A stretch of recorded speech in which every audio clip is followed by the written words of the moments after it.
Uji klinis sudah masuk tahap 3 dan sudah teruji keamanannya gitu. Jadi kita tidak boleh ragu-ragu lagi untuk vaksin karena vaksinnya sudah ada, aman dan halal. Jadi kenapa tidak kalau kita bisa terlindungi gitu ya. Oh gitu. Jadi memang vaksin ini sudah resmi ya oleh pemerintah dikeluarkan untuk masyarakat dan nggak boleh khawatir. Tidak perlu khawatir. Kata kuncinya aman dan halal. Sudah diset ya, sebenarnya informasi gitu kan. Informasi yang di sana yang aneh-aneh yang agak-agak mirip itu berarti hoax gitu. Kalau kita ngomong hoax, ini memang banyak sekali hoax tentang vaksin COVID-19 ini. Jadi teman-teman Bapak Ibu juga harus hati-hati dalam menerima informasi. Jadi kalau yang ada di WhatsApp grup keluarga, itu belum tentu benar ya. Jadi kalau ada informasi harus dikonfirmasi kepada ahlinya. Jadi supaya jangan takut sendiri gitu ya. Nah itu sering banget tuh di grup keluarga gitu kan ngirim-ngirim tanpa support dan lain. Rasanya tuh pengen live grup cuma nggak enak takut dicari dari kakak gitu. Ini kok sama sih saya juga.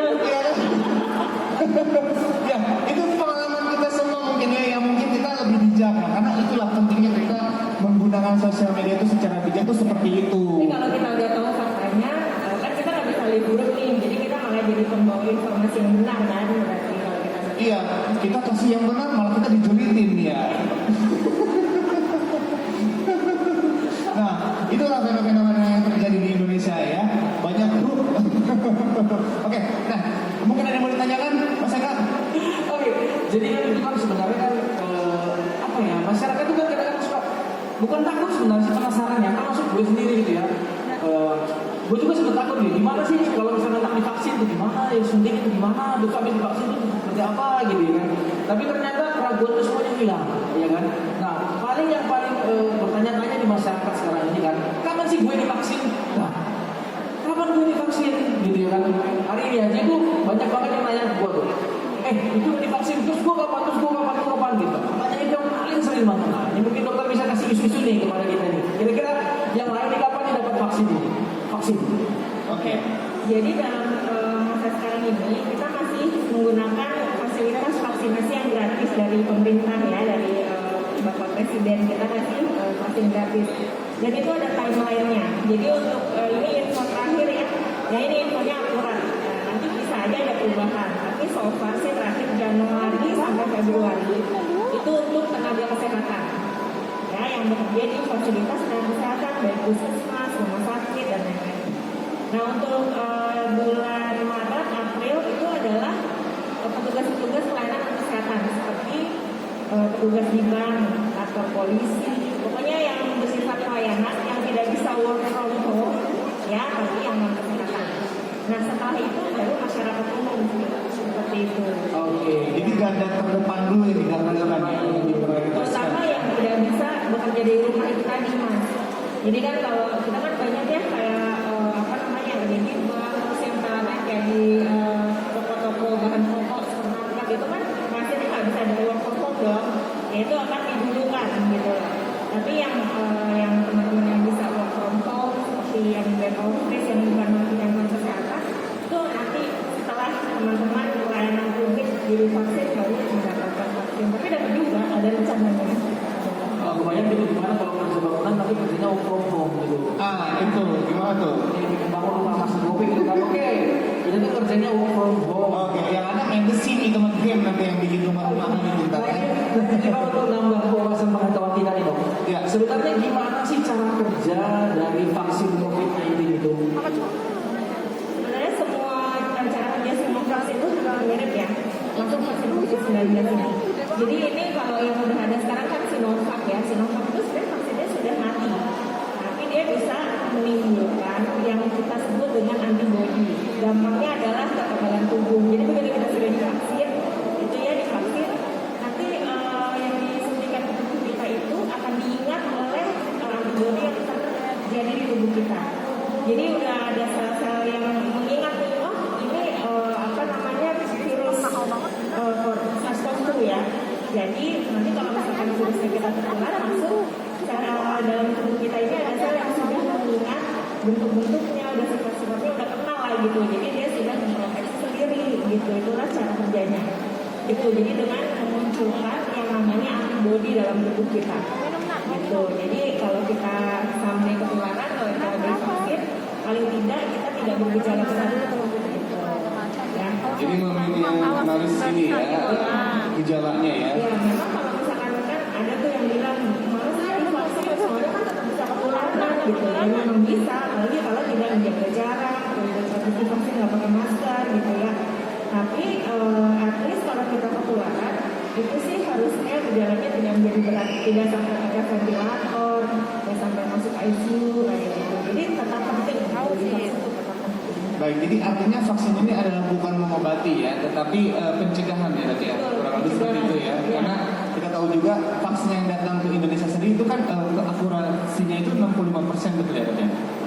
Itu efikasi. Jadi kalau kita ngomong vaksin ini ada 3 hal yang menjadi perhatian. Yang pertama imunogenisitas namanya. Yang kedua efikasi, yang ketiga efektivitas. Gitu. Kalau apa itu imunogenisitas? Imunogenisitas itu kemampuan vaksin memunculkan antibodi yang tadi saya bilang. Nah, imunogenisitas Sinovac ini lebih dari 99% loh. Gitu ya. Dalam pengamatan interim selama 3 bulan oleh BPOM ya, kemarin kan uji klinisnya di BPOM. Jadi itu masih lebih dari 99% gitu. Jadi dalam tubuh kita ini bisa tercipta, bisa bertahan 99 lebih dari 99%. Nah, kemudian yang kedua efikasi. Nah, efikasi ini apa? Yang 65% itu efikasi namanya. Jadi itu adalah tingkat apa namanya yang kelompok yang divaksin dibandingkan dengan yang tidak divaksin itu adalah 65% gitu. Artinya apa? Artinya gini, kita kalau angka 65 itu kita untuk mengukur berapa sih risiko kalau kita sudah divaksin, berapa kali lebih rendah daripada yang tidak divaksin. Misalkan saya divaksin, Mas Luki enggak gitu misalnya ya. Nah, kemungkinan saya tertular untuk COVID ini adalah 3 kali lebih rendah daripada Mas Luki. Gitu. Itu adalah 65%. Cara hitungnya itu ribet sih, namanya relatif risk. Jadi saya hitungin aja ya, jadi angka 3 ketemunya. Gitu. Jadi kemungkinan saya tuh 3 kali lebih rendah kalau kita sama-sama di depannya orang. Ya, terus ada teman kita nih, dropletnya tuh kita berdua. Jadi saya tuh lebih 3 kali lebih rendah karena saya divaksin. Tapi enggak gitu. Oh, artinya ya. sangat berbahaya juga buat orang yang tidak divaksin ternyata ya. Nah, yang ketiga efektivitas. Efektivitas itu adalah seberapa jauh vaksin ini bisa menurunkan angka kejadian pada populasi, pada masyarakat setelah vaksin ini digunakan secara luas. Jadi kalau kita nanya efektivitasnya gimana, belum tahu karena kan belum luas kan. Jadi kita baru tahu immunogenicity sama efikasi. Gitu. Sama kemungkinan tertular tadi. Baik, nah mungkin ini para pengunjung Stand Sitemo juga penasaran nih, apa sih efeknya setelah divaksin itu ya? Nah ini boleh nih diceritakan nih oleh sama Mas Eka nih, gimana nih setelah disuntik? Boleh di-share ya? Apa yang dirasakan? Proses penyuntikannya. Dari MC berubah jadi narasumber. Waduh, ya. Saya pulang dulu kalau gitu. Gimana? Ini oke, Pengalaman pribadi nih, ini yang nyata nih. Jadi satu malam sebelum itu gue sempat mau yang dokter Iqbal.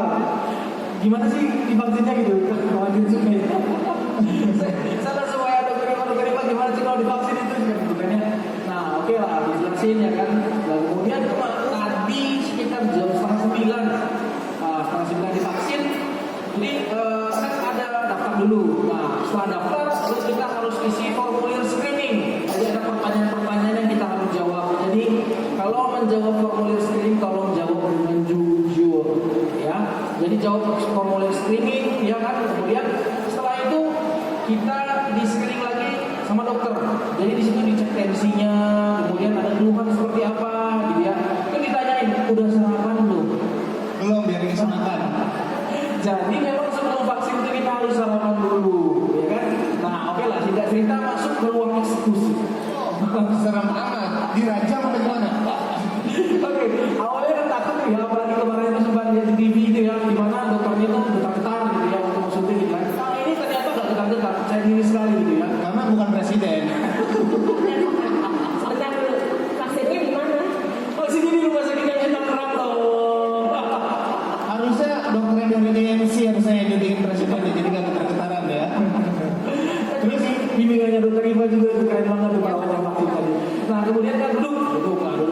itu diambil jarumnya kan di WhatsApp gitu kan. Nah kemudian saya tanya, ini sakit nggak sih suster? Nggak sakit. Nah, diem gitu kan, begitu disuntik.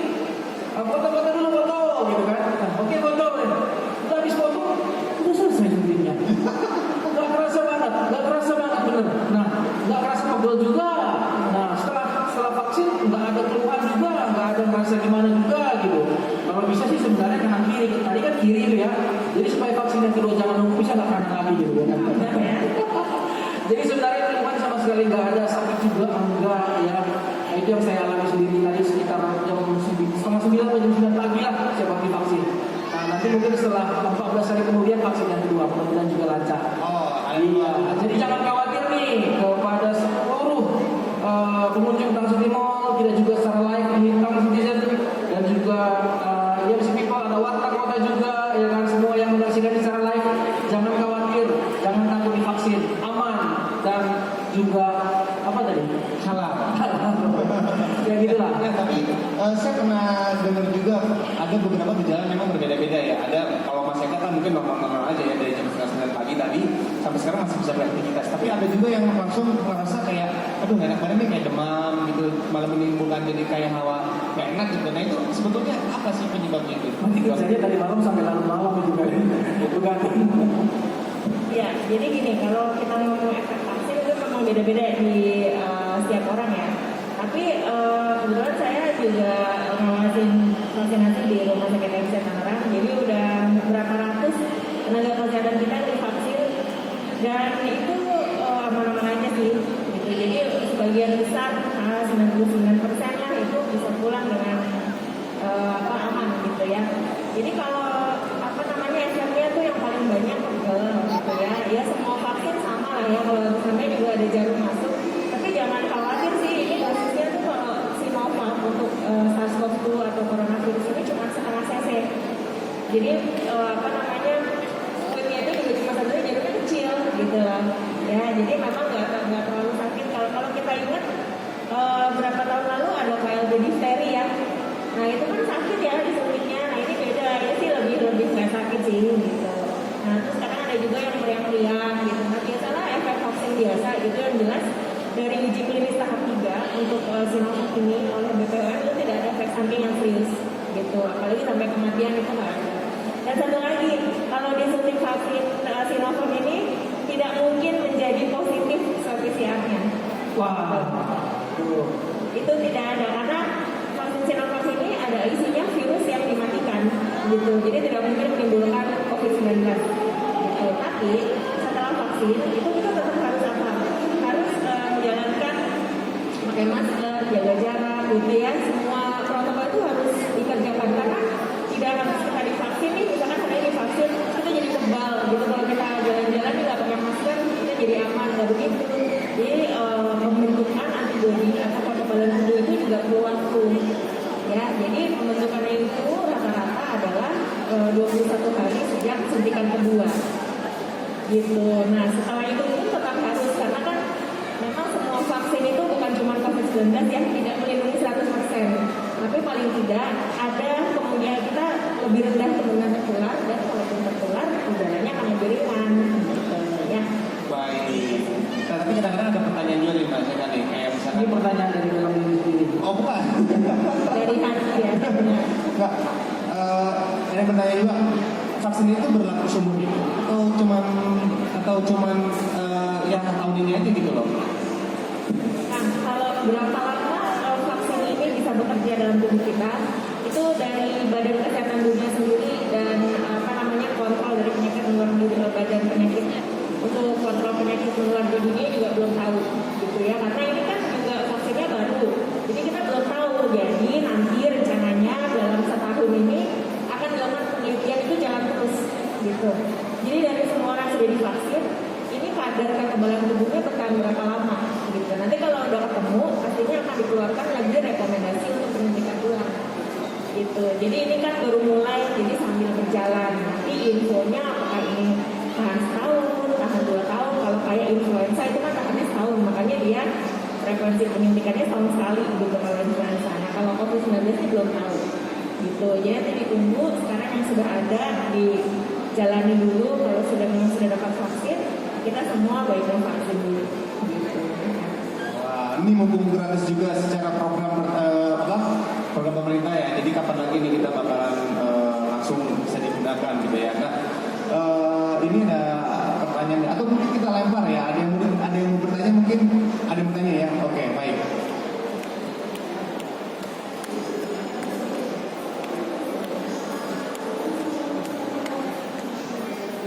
Assalamualaikum warahmatullahi wabarakatuh. Saya berusia 55. Saya pengen ibu jawab dengan jujur apa adanya. Baiklah. Ya kan?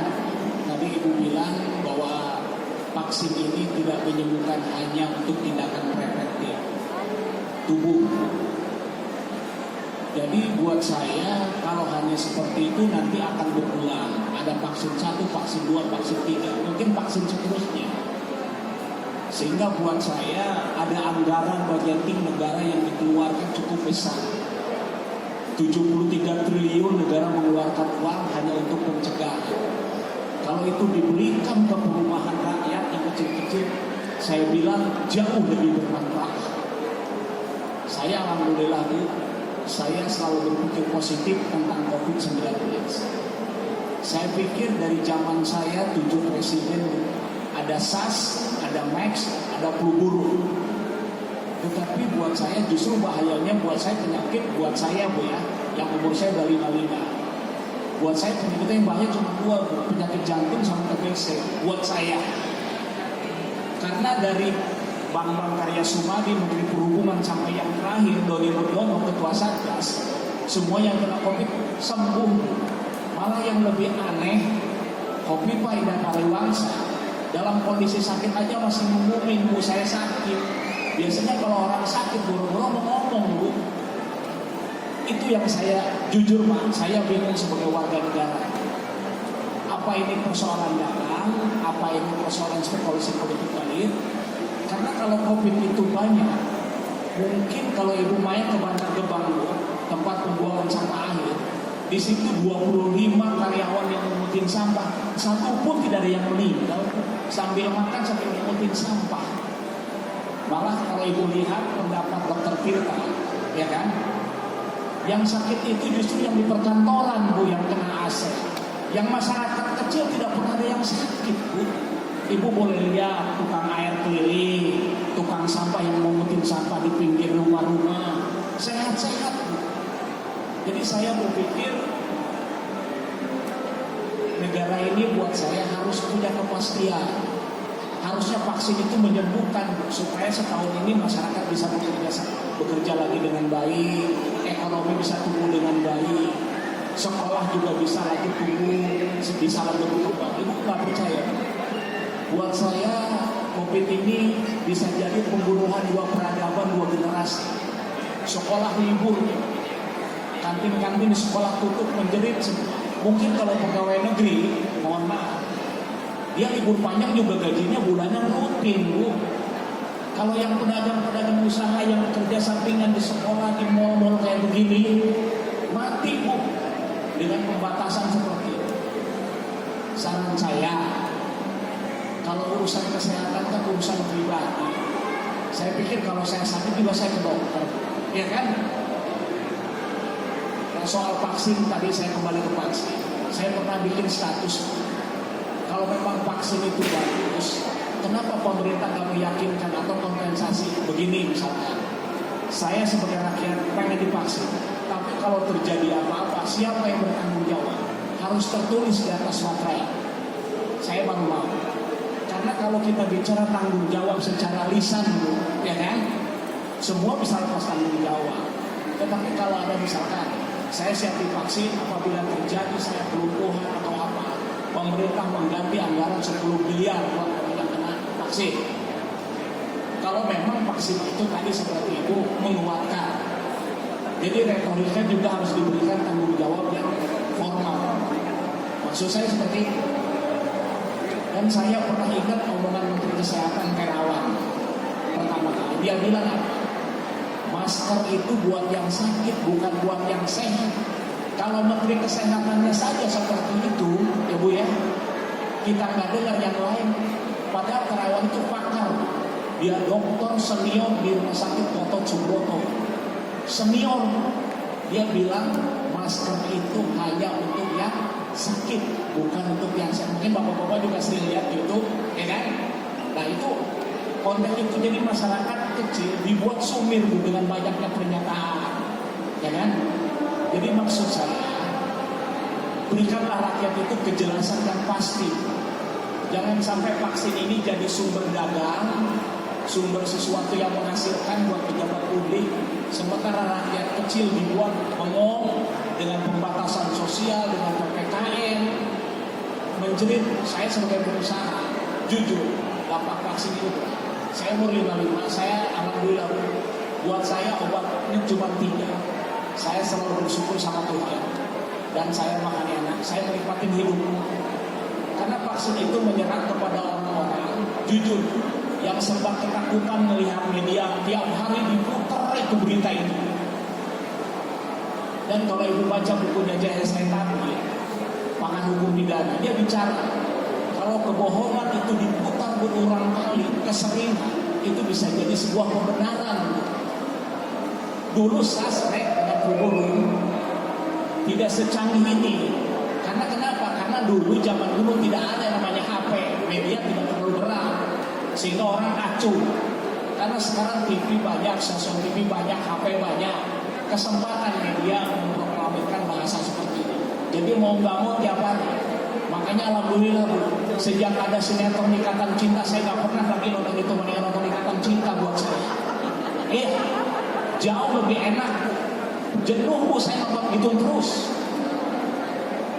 Bukan Pak, jadi kita tuh diserang terus tiap hari. Yang mati berapa? Hari ini Kompas dengan Metro TV mengatakan yang sembuh di Wisma Atlet 99%, yang meninggal 0,5%, ya kan? Terus dari jumlah penduduk yang kalau nggak salah hampir 200 miliar sedunia, yang terpapar COVID hanya 0,09%. Berarti nggak sedahsyat yang kita pikirkan. Itu Metro TV dan Kompas. Kenapa saya bicara seperti ini? Fakta, ya kan? Jadi maksud saya, COVID berjalan, sekolah juga berjalan. Coba ibu pikirkan ya. Saya pernah ngobrol dengan Pak Welagu. Orang suruh pakai masker, suruh pakai pesel, masa suruh tidur? Kan nggak mungkin Pak. Pasti suruh kegiatan kan? Sementara sekolah ditutup, pabrik dibuka. Padahal jumlah sekolah dengan jumlah karyawan pabrik banyakan pabrik. Nah, maksud saya, ibu sebagai orang yang mengerti kesehatan, sampaikan. Jangan karena ekonomi lalu peradaban, kepintaran orang dibutakan. Ingat Bu, sekolah itu bukan pintar. Sekolah itu membuat orang beradab. Di Google itu tidak ada cara kita menghormati orang tua. Cuma di Google ada siapa presiden kita, pasti di Google. Itu maksud saya. Jadi tolong sampaikan kepada presiden, kepada siapapun. Kalau pabrik dibuka, mau dibuka, sekolah juga harus tetap dibuka. Karena sekolah itu peradaban. Dan orang tua tidak semuanya pintar menggunakan Google, menggunakan PJJ, tidak. Sampai banyak yang cerai ibu dan bapaknya gara-gara anaknya nanya nggak ada yang tahu, saya dilempar. Ini perlu dipahami sama ibu, ya kan? Kalau ibu pegawai negeri, ibu mungkin dapat bulanan. Kalau ibu karyawan di kesehatan pasti ibu dapat. Ibu akan melakukan apapun ketika ibu kerja di dalam. Coba sekali-sekali kalau ibu jadi pedagang kambing di sekolah, bagaimana sakitnya? Maksud saya, saran saya, sampaikan kepada Menteri Kesehatan sekarang, meskipun latar belakangnya bukan Menteri Kesehatan, ya kan? Bukan dokter kali Pak. Bukan dokter, iya bukan dokter, bukan Menteri Kesehatan, bukan ngerti yang ngerti kesehatan lah, ya kan? Tapi karena politis, apa yang diomongkan dia jadi sebuah kebenaran aja.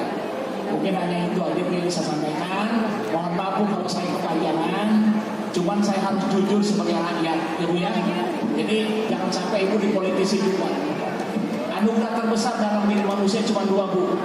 Sehat sama kita berpikir dengan akal sehat. Hanya itu. Terima kasih. Ya terima kasih banget, ini keren banget ya. Kita di sini bisa sharing, kita bisa curhat, ya kan?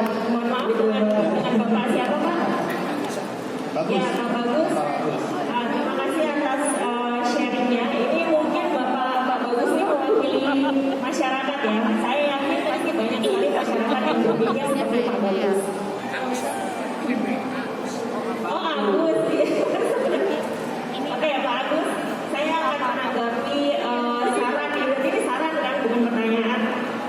menanggapi beberapa saran, saya menangkap beberapa poin yang Bapak Agus berikan.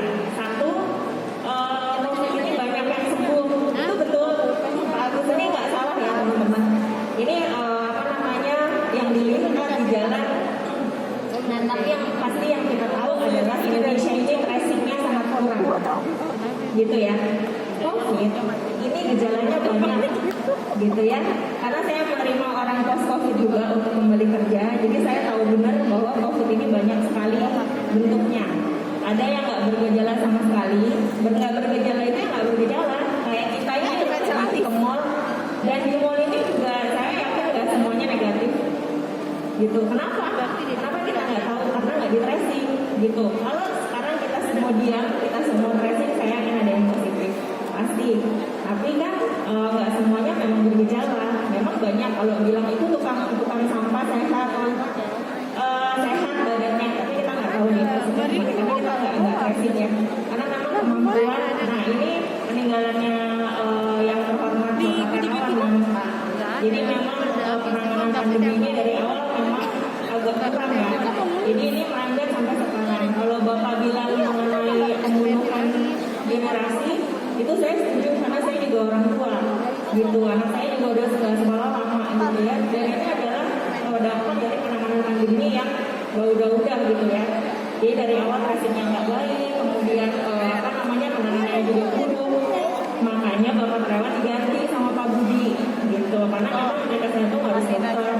Yang penting dia bisa, dia tahu yang namanya public health atau kesehatan masyarakat, gitu ya. Nah kalau kita bilang apa namanya kita semua setiap hari punya data ya, yang positif berapa, dengan tracing yang sangat rendah itu yang positif berapa, yang sembuh berapa, yang meninggal berapa. Memang yang sembuh itu banyak, jauh lebih banyak daripada yang meninggal. Tapi yang meninggal pun banyak, itu fakta. Karena saya bekerja di rumah sakit, yang sehat memang banyak. Saya nggak akan bilang, semua pasti masuk rumah sakit, semua pasti sesak nafas. Oh tidak, banyak yang masih bisa kemana-mana, masih bisa jualan di pasar itu masih bisa ya, walaupun dia sakit karena dia memang harus memenuhi kebutuhan keluarga, gitu ya. Kita nggak bisa ngomong lah kalau soal kebutuhan keluarga tuh yang harus dijalankan. Tapi yang meninggal juga ada. Dan yang mau saya sampaikan adalah jangan membuat angka yang sedikit, orang meninggal yang sedikit itu sebagai sebuah angka statistik, gitu. Pasien-pasien yang meninggal karena COVID ini juga adalah mereka yang punya keluarga dan lain. Jadi ya itu nyata juga sih kalau di luar sana melihat ada yang sehat-sehat aja, namun di rumah sakit juga melihat yang tidak baik-baik saja. Jadi sih yang saya sampaikan, dan kita juga nggak mungkin ya mempublish orang-orang yang meninggal di rumah sakit itu siapa aja gitu ya. Kita sih bekerja sesuai dengan pasien yang datang ya dilayani kayak gitu sih. Jadi kalau soal vaksin ini, yang namanya vaksin itu memang kita kan punya vaksin banyaknya, influenza, kalau pas kita ada BCG, sama lagi DBT ya, hepatitis B. Ya memang itu semua bentuk pencegahan. Kalau vaksin itu nggak ada yang mengobati. Itu semua vaksin adalah mencegah, kalau mengobati ya pakai obat, dan itu kalau memang sudah sakit kan. Gitu. Jadi kalau apa namanya soal pembiayaan ya memang benar. Saya juga sama sih mikir gitu, kalau vaksin tuh sampai kapan mau dibiayai pemerintah gitu, apalagi yang kita tahu namanya Pfizer ya, Pfizer, Moderna itu kan merek-merek vaksin lainnya, itu penyimpanannya susah gitu loh. Jadi kenapa yang sekarang dipakai di Indonesia itu Sinovac, karena penyimpanannya gampang, bisa di kulkas biasa gitu. Nah nanti kalau misalkan udah masuk Pfizer harus disimpan di minus 80 derajat, nah itu kan berarti pembiayaannya akan lebih tinggi lagi gitu sih. Jadi nanti mungkin ada dari pemerintah gitu. Oke, terima kasih Bapak. Ya, terima kasih. Ini ada juga orang tuh nanya, apa kondisi-kondisi yang membuat sehingga seseorang itu nggak bisa divaksin? Nah, apakah dia sedang hamil boleh, ibu menyusui boleh? Nah, boleh nggak dok? Apa-apa aja nih? Syarat lulus atau tidaknya lulus ya, C, B, A gitu. Jadi gini, tidak semua orang yang minta divaksin itu akan divaksin, ya gitu. Jadi ada syarat-syarat yang harus dipenuhi. Kalau mereka tadi cerita ada media screening kan, nah itu untuk lihat apakah seseorang ini layak untuk divaksin atau tidak. Satu, kedua tunda divaksin. Tunda itu ya ditunda dulu, nanti bisa besok lagi gitu ya. Yang ketiga memang tidak diberikan sama sekali untuk merek ini ya, untuk merek Sinovac ini. Kalau yang tidak diberikan sama sekali yang kurang dari 18 tahun dan lebih dari 60 tahun ya, yang ditunda itu kayak misalnya hipertensi, kemudian diabetes mellitus yang tidak terkontrol, Nanti Mas Bobi semua. gula, pantesan dia mulainya dari tadi. Saya mencerna kata-kata Pak Agus tadi yang sangat luar biasa sebetulnya.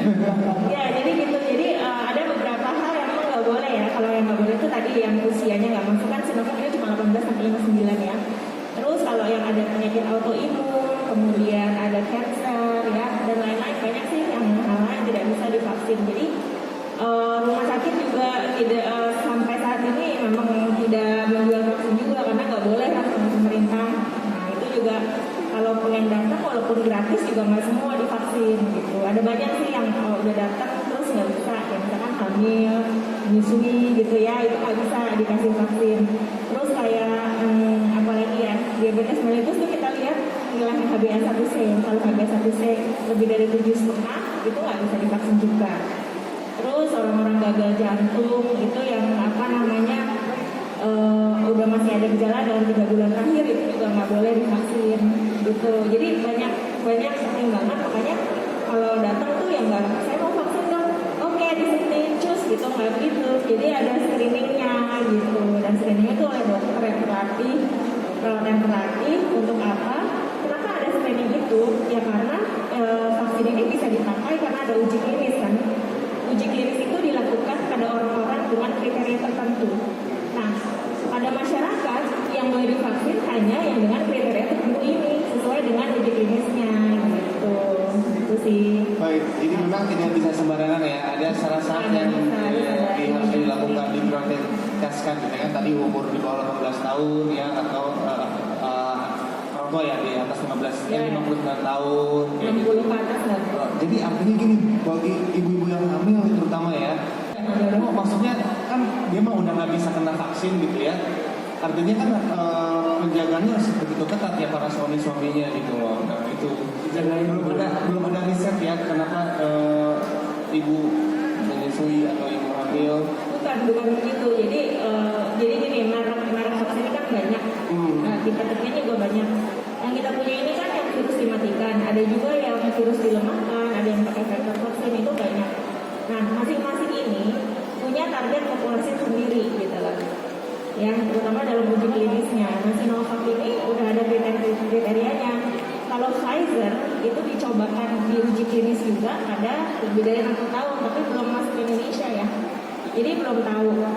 Dan juga kalau misalnya dia berhasil, misalkan di UK ini di Inggris udah berhasil dengan manusia segini-gini, nanti di Indonesia harus ada uji klinisnya sendiri. Karena tipe masyarakat Indonesia, orang Indonesia baik dari antropometri, kemudian dari sifat-sifat tubuhnya itu berbeda dengan wilayah lain, gitu ya, wilayah lain. Jadi harus diujikan kayak kemarin Sinovac ini kan ujinya di Bandung ya, di Bandung oleh Unpad gitu. Kota kelahiran. Saya. Enggak ya, lo Bandungnya. Iya. Jadi gitu. Serem banget ya, memang kita belum tahu nih sampai kapan nih vaksin ini berakhir ya. Tapi setidaknya kita harus percaya sama pemerintah ya, karena terus siapa lagi kita ini ya untuk yakin gitu bisa mengatasinya. Ada tenaga medis yang sangat luar biasa tuh, waduh keren banget tuh. Kalau menurut saya sih justru kita tuh tidak boleh bergantung pada pemerintah, Iya. gitu. Karena gini kita tidak bisa menyamaratakan semua masyarakat Indonesia. Kita tidak bisa memaksa kepercayaan orang, gitu ya. Tapi yang bisa kita lakukan adalah melindungi diri kita sendiri dan keluarga kita. Apapun pandangan kita terhadap COVID-19, ya yang bisa kita lakukan adalah menjaga diri kita dan keluarga kita, gitu sih. Dan lakukan saja yang menurut kita terbaik, gitu loh. Gitu, dengan melihat, dengan belajar sekalian ya, dengan memang kerja-kerja yang nyata. Nggak tahu sih, kalau saya kebetulan memang kerja di rumah sakit ya, jadi nyata melihat mata kepala sendiri gitu ya. Yaitu kalau misalkan kan dulu pas awal-awal yang masa-masa awal pandemi kan yang pemerintah gitu ya, kok ini bagaimana sih nggak disediain ini, bahkan ada loh yang membahas kok di sini nggak disediain wastafel segala macam. Nah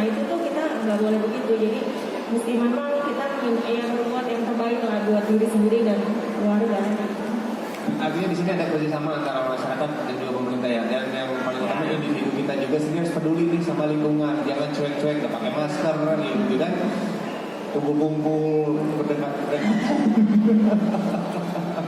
Maskernya pakai yang benar. Iya. Oke, tadi kan disebutkan tuh banyak banget merek-merek vaksin ya kan. Ada tadi gue sebut Sinovac, ada Pfizer yang saudara itu masyarakat tuh kadang-kadang tuh bingung Bu, apa sih sebenarnya yang membedakan dari 4 jenis vaksin tadi ya? Dan bahkan mungkin ada pertanyaan juga nih kan, yang paling bagus itu yang mana? Nah ini sebenarnya kira-kira itu apa sih dok yang membedakan antara jenis-jenis vaksin tadi? Kita masuk jenis vaksin ya. Jenis vaksin ini ada beberapa sebenarnya, tapi cara kerjanya sama, bukan cara kerjanya. Tujuannya sama, apa? Menimbulkan kekebalan, perlindungan terhadap virus tersebut ya. Kalau vaksin COVID ya tentu saja untuk virus corona. Kalau vaksin hepatitis B ya buat hepatitis B, itu semua sama gitu ya. Kita punya vaksin ini udah lama kok. Indonesia ini udah banyak vaksin, jadi cara kerjanya sama. Tapi untuk merek-merek vaksin untuk coronavirus ini memang beberapa mereknya ya. Yang kita tahu yang sering kedengeran aja ya, Sinovac kita udah mulai pakai. Terus Pfizer itu udah mulai di UK. Terus ada Moderna, ada AstraZeneca, dan macam-macam ya. Nah, bedanya itu ada di kandungannya. Ada yang virus dimatikan yang kayak kita punya ini sekarang Sinovac, dan itu kalau menurut saya sih yang paling safe lah gitu ya, Sinovac ini. Nah kemudian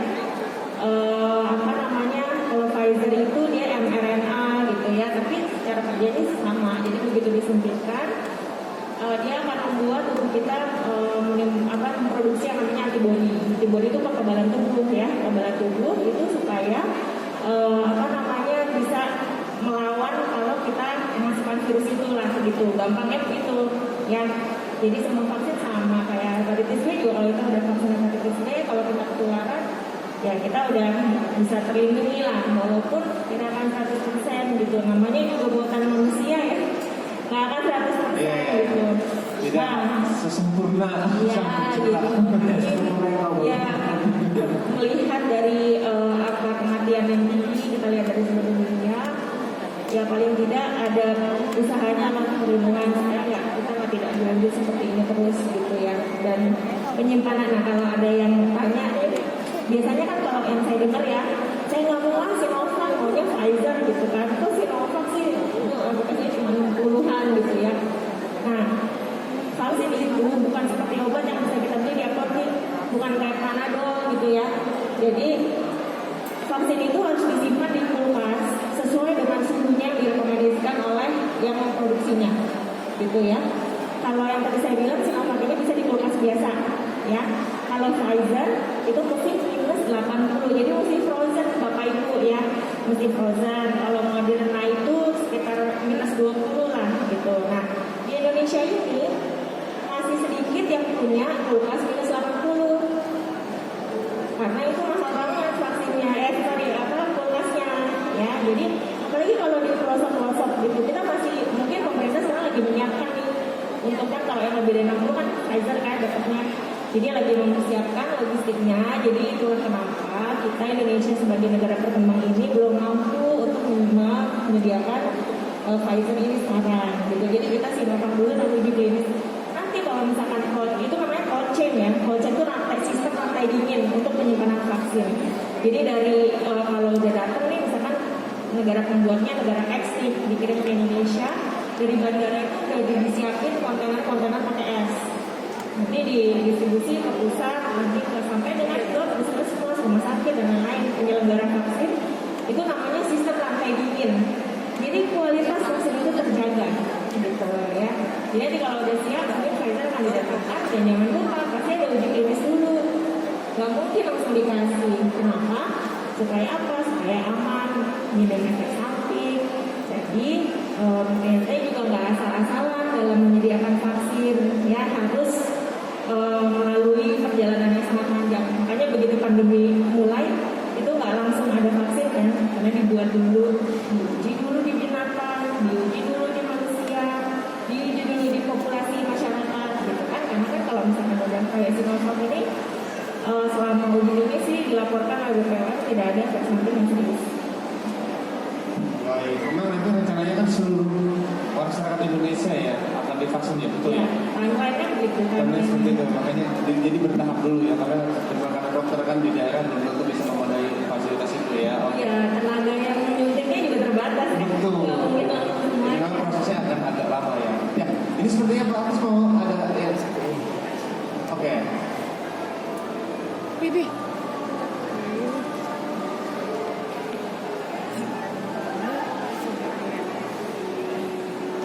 Ada satu grup yang tadi saya sampaikan kepada Ibu, punya nggak batas kepastian sampai kapan tentang COVID ini selesai? Karena ada pernyataan Gaddafi yang saya baca, sebenarnya para pemain bisnis yang menciptakan satu bentuk virus, sebenarnya dia udah tahu bahwa obatnya itu, cuma dia ditunda Pak setahun. Sebab kalau dia bikin virus besok ada obatnya terlalu ketahuan.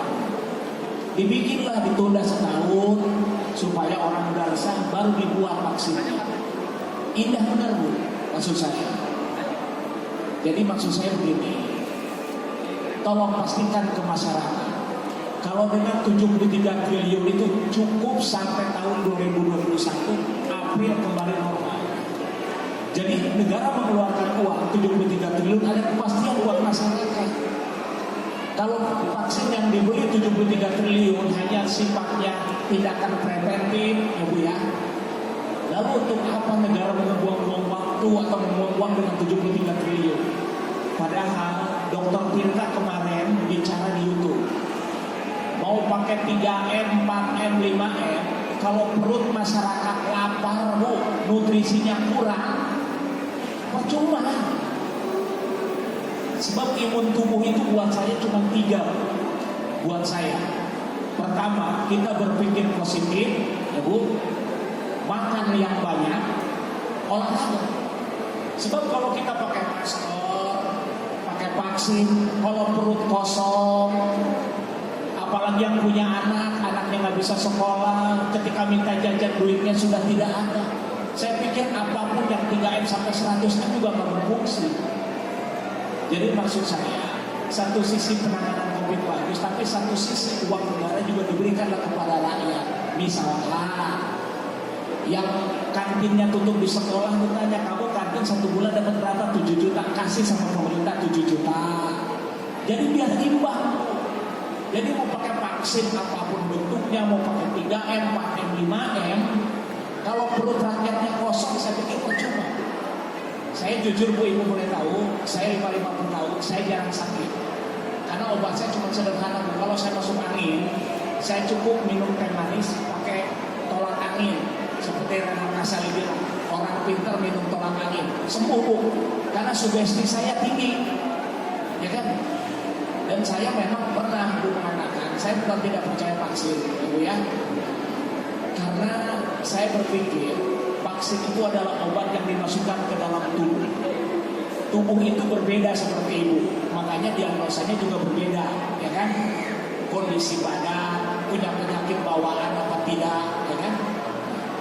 Dan beberapa dokter mengatakan orang yang mati karena COVID itu bohong. Yang mati itu karena bawaan terserang COVID, pas Bu. Tapi karena COVID-nya sendiri, 3 dokter mengatakan tidak. Dari ahli paru-paru, dari ahli mana tidak. Jadi COVID itu memang tidak mematikan, tidak seperti jantung. Kalau jantung tiba-tiba tengah jalan kelepek, ngelihat misalnya, oh istrinya selingkuh, langsung mati.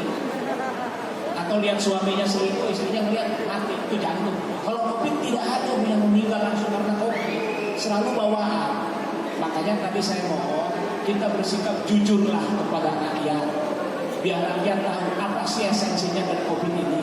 Satu. Terus yang kedua, Fadila Supari itu Menteri Kesehatan yang sangat menentang WHO dan berhasil tidak memporak-porandakan, tidak menciptakan situasi yang besar seperti bubur, malah di penjara. Kenapa tidak dikeluarkan Fadila Supari itu dari penjara, lalu mengatasi masalah ini supaya rakyat aman Bu? Karena dengan perut kenyang tidak ada penyakit yang masuk, insya Allah Bu, tidak ada. Pikiran sehat, perut kenyang, anak sekolah. Tapi mau pakai 3M, 4M, 5M, kalau bapaknya di PHK, anaknya nggak punya duit, mau pakai masker lapis emas sudah nggak akan bisa. Saya jamin. Malah saya sarankan Bu, kalau cuma pakai masker gini atau pakai apapun yang bentuknya, saya pikir tetap bisa. Dan saya melakukan penelitian Bu, Ibu kalau masuk Alfa suka ada tuh dikasih kaca Bu ya. Kalau masuk Alfa wajib pakai masker. Jadi sekarang nggak perlu pakai duit lagi Bu, pakai masker aja masuk Alfa, nggak pakai bayar. Gratis ya Pak? Gratis, ya itu makanya. Nah itu. Itu Alfa mana ya Pak? Ya makanya saya lihat di Alfa tulisan wajib bawa masker. Berarti tidak wajib bawa duit kan pakai Alfa.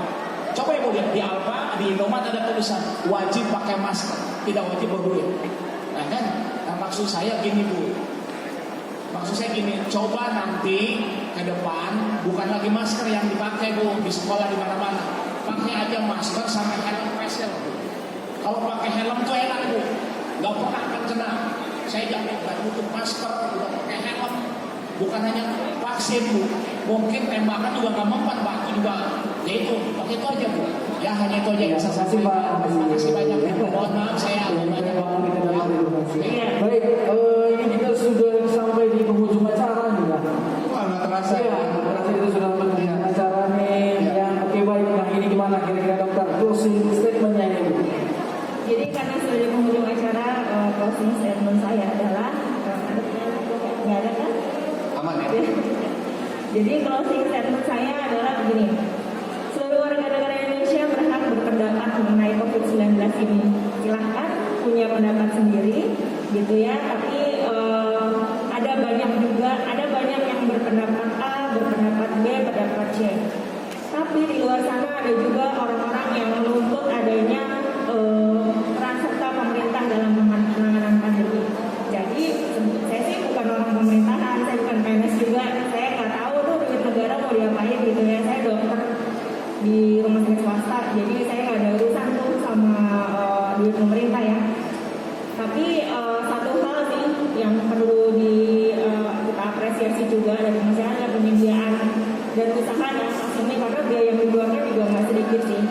Ini untuk apa? Karena mungkin pemerintah kan juga menjamin orang-orang yang positif COVID ini sih Bapak Ibu ya. Jadi dibiayai oleh KMK untuk penanganannya. Ada juga sih yang pakai asuransi sendiri, itu juga ada gitu ya. Tapi ada juga yang dibiayai. Jadi mungkin untuk menekan itu karena sudah terlalu banyak juga maka disediakan. Jadi pendapat masyarakat memang sangat beragam gitu ya. Pasien saya juga banyak dan pendapatnya juga macam-macam gitu ya. Pendapatnya macam-macam. Tapi yang saya pesankan itu tadi sih, mari berbuat yang menurut kita paling baik untuk keluarga kita.